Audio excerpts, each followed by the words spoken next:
বন্ধুরা, আপনারা কি মাছটাকে চিনতে পাচ্ছেন? চিনতে পাচ্ছেন না তো?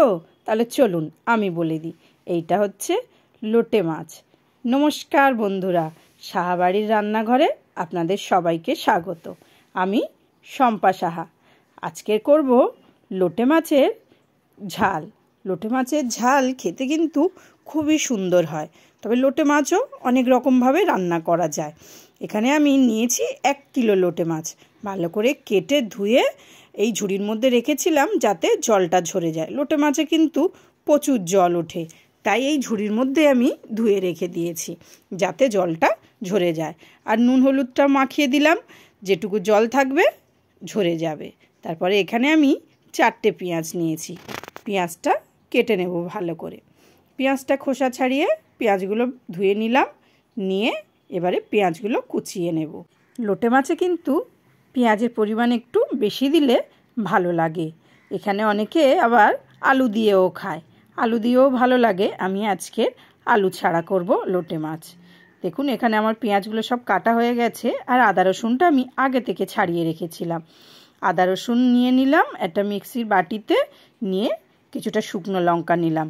আপনারা শুকনো লঙ্কার গুঁড়ো দিতে পারেন। আমি এখানে শুকনো লঙ্কা নিলাম আর জিরে নিলাম। একটু জল দিয়ে এটাকে ভালো করে মিহি পেস্ট করে নেব।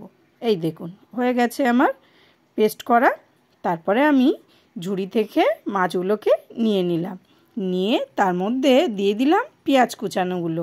পেঁয়াজ কুচানো দিয়ে তারপরে আদা রসুন জিরে লঙ্কার পেস্টটাও দিয়ে দিলাম, দিয়ে ধনেপাতা দিয়ে দিলাম, একটু নুন দিলাম আর একটু হলুদ দিলাম, পরিমাণ মতো হলুদ দিলাম। তারপরে সর্ষের তেল দিয়ে দিলাম। আমি কিন্তু পুরো রান্নাটা সর্ষের তেলেই করব। দিয়ে ভালো করে হাত দিয়ে মেখে নেব। ভালো করে না মাখলে কিন্তু মাছের মধ্যে নুন হলুদটা যাবে না, তাই ভালো করে আমি মেখে নিলাম, মেখে রেখে দিলাম।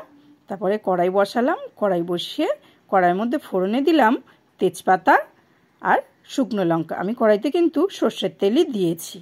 তারপরে মাখা মাছগুলো দিয়ে দিলাম। মাখা মাছগুলো দিয়ে খুব কিন্তু হালকা হাতে নাড়ব, কারণ লোটে মাছ তো খুবই নরম মাছ হয়, তাই ভেঙে যাওয়ার ভয় থাকে। আমি কিন্তু কড়াইটা ঢেকে দেব না। কড়াইটা ঢেকে দিলে কিন্তু প্রচুর পরিমাণে জল উঠবে আর সব মাছগুলো ভেঙে যাবে, তাই আমি কড়াই ঢেকে দিইনি। তার কিছুক্ষণ পরে দেখুন মাছটা দেখলাম অনেকটা জল উঠে গেছে। গ্যাসের ফ্লেমটা কিন্তু জোরে রাখবেন, না তো কিন্তু আরও জল উঠে যাবে। তারপরে আমি দিয়ে দিলাম ধনেপাতা। জলটা পুরোটাই টেনে গেছে ঝোলটা, তাই আমি ধনেপাতা দিয়ে তারপরে নামিয়ে নিলাম। নুনটাও দেখেছি, নুনটাও ঠিক আছে। আর এটা কিন্তু নোনা মাছ, একটু নুনটা নিজেদের স্বাদ মতো বুঝে দেবেন।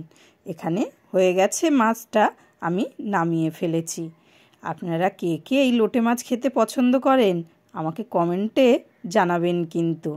আজকের এখানেই শেষ করলাম। আবার দেখা হবে অন্য একটি রেসিপিতে।